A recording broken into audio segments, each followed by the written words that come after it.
Hello students, welcome back to Morisa classes in biology. आज मैं students आपके सामने चैप्टर लाइफ प्रोसेस में ट्रांसपोर्टेशन इन एनिमल्स के बारे में बताने जा रहा हूँ। जैसे कि आपने मेरी प्रीवियस वीडियोस देखी होंगी तो उसमें मैंने ट्रांसपोर्टेशन इन प्लांट्स के बारे में बताया हुआ है। अगली मेरी वीडियो है वो ट्रांसपोर्टेशन इन एनिमल्स, और एनिमल्स में सबसे पहले हम बात करेंगे ह्यूमन बींग्स के बारे में। तो जैसे कि आज मैं आपके सामने ह्यूमन बींग्स के अंदर जो ट्रांसपोर्टेशन जो होता है उसमें मेन जो कंपोनेंट होता है वो ब्लड होता है। ब्लड। तो आज मैं आपको ब्लड के बारे में बताने जा रहा हूँ कि ब्लड कितना इंपॉर्टेंट है हमारी बॉडी में। देखिए स्टूडेंट्स, कुछ इसकी बायोग्राफी देखेंगे ब्लड के बारे में। इसकी स्टडी को हम बोलते हैं हीमोलॉजी कहते हैं, ठीक है, हीमोलॉजी। और इसकी जो स्टडी करते हैं उनको हम हीमोलॉजिस्ट कहते हैं, ठीक है। ये हमारी बॉडी के अंदर प्रेजेंट होता है, ह्यूमन बॉडी के अंदर, और हमारे ऐसे कई यानी कि वर्टिब्रेट्स एनिमल जो हैं उनके अंदर भी देखने को मिलता है। ब्लड एक प्रकार का हमारे लिए टिश्यू होता है, ठीक है। जैसे कि आपने 9th क्लास में पढ़ा होगा तो ब्लड हमारी क्या है, एक टिश्यू है। और ये ब्लड हमारी बॉडी के अंदर तकरीबन हेल्दी पर्सन के अंदर आप बात करते हैं तो 5 से 5.5 लीटर तक ये होता है। ये हमारी बॉडी के अंदर रेड कलर के फॉर्म में प्रेजेंट होता है। जितना ज़्यादा ब्लड का कलर अगर डार्क रेड होगा उतना ही ब्लड हमारा अच्छा माना जाता है। तो जैसे देखते हैं कि ब्लड हमारा जो 4 कंपोनेंट्स में डिवाइड रहता है, जैसे कि प्लाज्मा, रेड ब्लड सेल्स जिसे हम आरबीसीज भी कहते हैं, और रेड ब्लड कार्पसेल्स भी कहते हैं, ठीक है। और वाइट ब्लड सेल्स जिन्हें हम वाइट ब्लड कार्पसेल्स भी कहते हैं, जिन्हें हम डब्ल्यूबीसीज भी कहते हैं in short, and platelets also. 4th component is platelets. तो देखेंगे कि प्लाज्मा सबसे पहला कंपोनेंट होता है हमारा ब्लड का, और प्लाज्मा के अंदर 90% करीबन इसके अंदर वाटर होता है।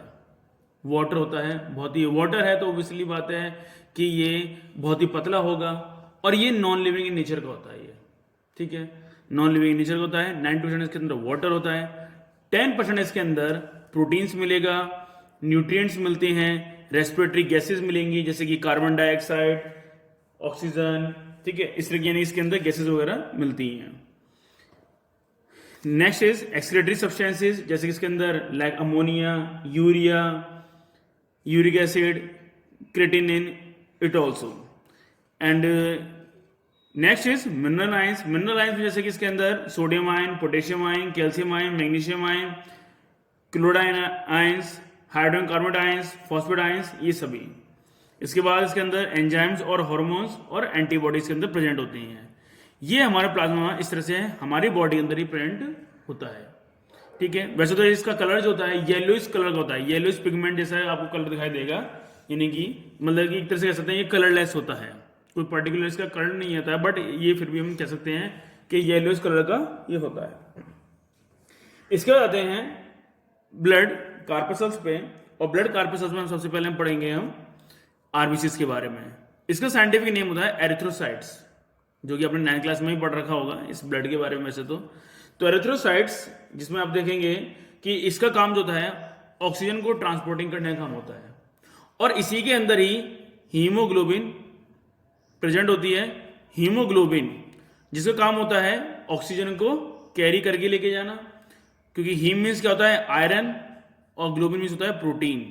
तो जितना ज्यादा हमारी बॉडी के अंदर आयरन और प्रोटीन जितना ज्यादा प्रेजेंट होगा उतना ही ज्यादा हमारी बॉडी के अंदर हीमोग्लोबिन होगा, और जितना ज्यादा हीमोग्लोबिन होगा उतना ज्यादा से ज्यादा हमारी बॉडी के अंदर ऑक्सीजन को कैरी करके लेके जा पाएंगे हीमोग्लोबिन। और ये ट्रांसपोर्टिंग सिस्टम, इससे क्या होगा, ऑक्सीजन का कैरी करके लेके जाना बहुत ही ज्यादा अच्छा माना जाएगा, ठीक है। तो इसलिए जितना ज्यादा हमारी बॉडी के अंदर यानी जो ब्लड में हीमोग्लोबिन जितना ज्यादा होता है उतना इसका यानी कि कलर इसमें यानी कि रेस्पॉन्सिबल कौन होता है, वो होता है हीमोग्लोबिन होता है, ठीक है। और हीमोग्लोबिन के लिए आयरन सबसे ज्यादा मेन पार्ट होता है, आयरन रेस्पॉन्सिबल होता है। अगर आप आयरन जैसे कि पालक है, सेब है, इसको अगर आप खाते हैं तो आपकी बॉडी के अंदर आयरन की मात्रा बढ़ जाती है, और उससे यानी कि क्या होता है हीमोग्लोबिन, यानी जितना ज्यादा डार्क कलर का ब्लड होगा उतना ही ज्यादा आपको क्या माना जाएगा, हीमोग्लोबिन माना जाएगा, और उतना ही अच्छा ब्लड माना जाता है, ठीक है। वैसे तो आरबीसी का जो लाइफ ड्यूरेशन होता है वो 120 दिन का, 120 डेज, तकरीबन 4 months होता है ये, ठीक है। 4 महीने तक यानी कि 120 दिन इसका होता है। 120 दिन में आरबीसी पुरानी टूट जाती हैं और नई बनती जाती हैं। ये आरबीसी हमेशा टूटती रहती हैं और बनती रहती हैं। अभी भी आपके शरीर में कोई ना कोई पुरानी आरबीसी होगी, वो टूट रही होगी और नई भी बन रही होगी, ठीक है। और ये सारी आरबीसी जो होती है वो हमारी जगह इकट्ठी होती है स्प्लीन के अंदर, इसीलिए स्प्लीन को हम बोलते हैं blood bank of the body. ये स्प्लीन सीपीएमटी यानी नीट के एग्जाम में पूछा भी जा चुका क्वेश्चन कि which is the part of the body called blood bank. तो ब्लड बैंक हमारा क्या कहा जाता है, स्प्लीन बोला जाता है, ठीक है। तो ये यहीं पे पुरानी आरबीसी यानी कि टूटती जाती हैं और नहीं बनती जाती हैं।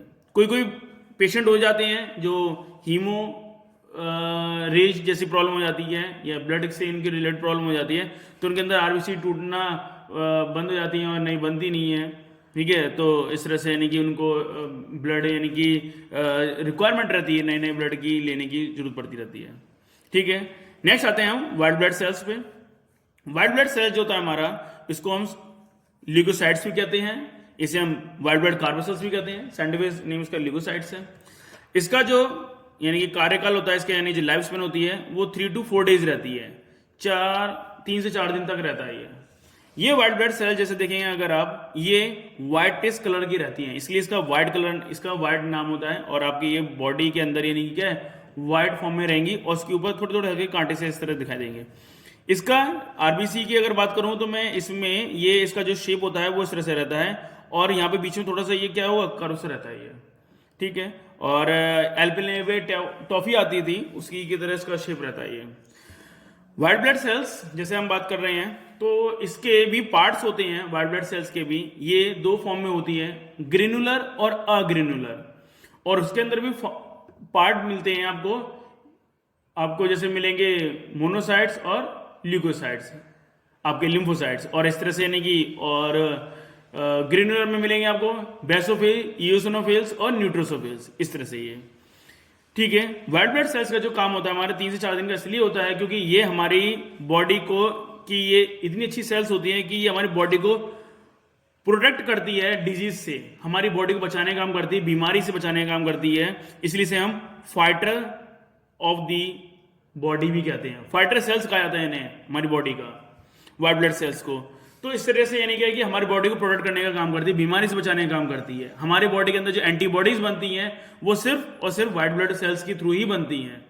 जैसे कि अभी आप देख रहे होंगे कोरोना वायरस का इफेक्ट चल रहा है इतना ज्यादा, और इस समय हमसे यही कहा जा रहा है कि हम बॉडी के इम्यून सिस्टम बढ़ाएं। इम्यून सिस्टम बढ़ाने के लिए हमें पास न्यूट्रिएंट्स होना चाहिए, हमारे पास विटामिन, प्रोटीन्स होना चाहिए। और प्रोटीन जितना ज्यादा हम यानी कि यूज करेंगे उतनी ज्यादा हमारी बॉडी के इम्यून सिस्टम उतना ज्यादा ही अच्छा रहेगा, उतना ज्यादा इम्यून सिस्टम अच्छा रहेगा, उतनी ज्यादा हमारी बॉडी एंटीबॉडीज अच्छी बनाएंगी और हमारी बॉडी बैक्टीरिया, वायरस, जर्म्स जैसी इन पैथोजन से लड़ पाएंगी, जिससे कि हमारी बॉडी को रिप्रोटेक्शन करने का काम करती हैं। तो ये व्हाइट ब्लड सेल्स का इतना अच्छा रोल रहता है हमारी बॉडी के अंदर, ठीक है स्टूडेंट्स।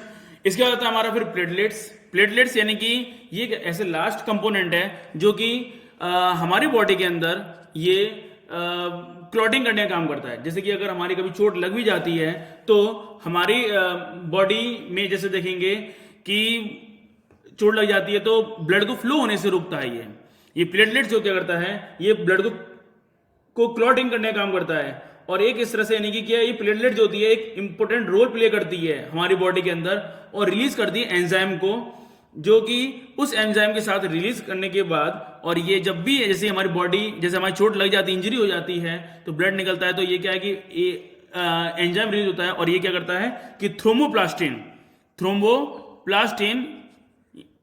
यानी क्या सब्सटेंस यानी कि बना लेती है और इस तरह से ये हमारी बॉडी को यानी क्या ब्लड फ्लो होने से, यानी क्या एक्स्ट्रा ब्लड फ्लो होने से रोकती है। इससे कहता है कि हमारी बॉडी का यानी क्या ब्लड रुक जाता है और हमारा ब्लड जो वेस्ट हो रहा होता है उसको बचा लेता है।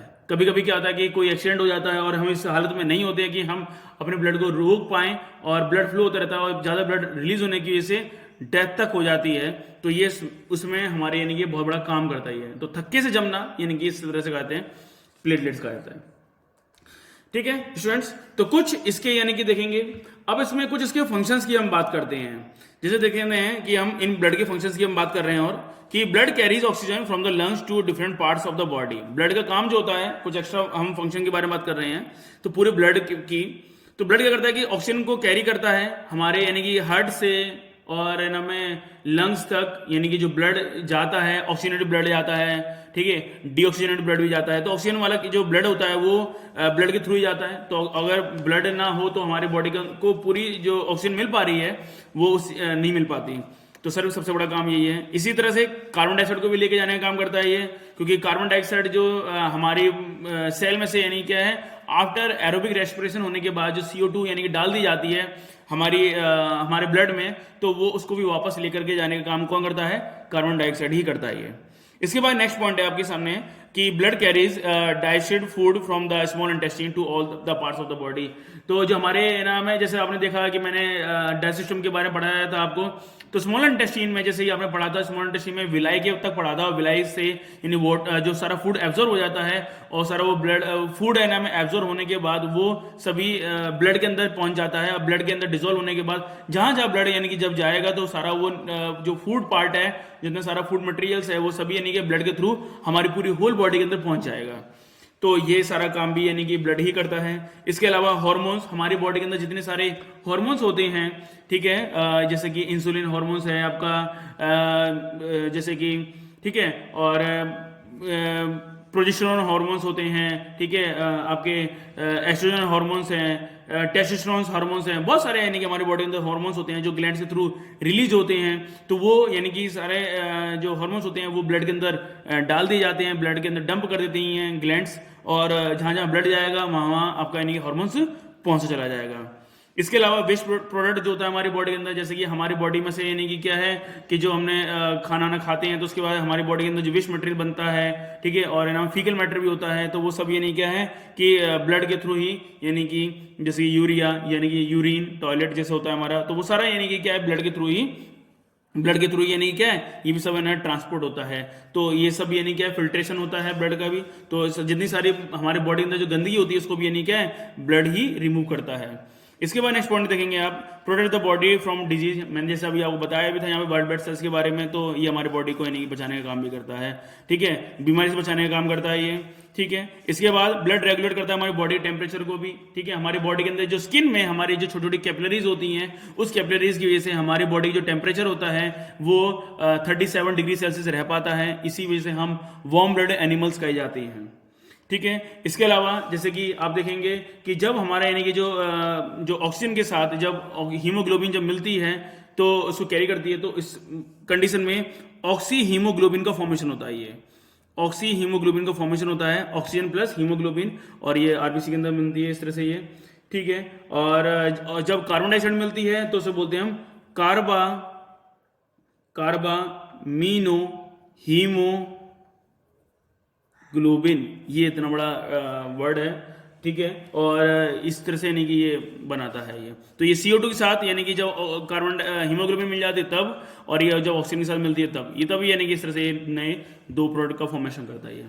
तो इस तरह से यानी कि अपने स्टूडेंट देखा कि ब्लड के बारे में, ठीक है। आप इस मेरी वीडियोस को देखिए ढंग से और इसको ढंग से इसकी स्टडी करिए।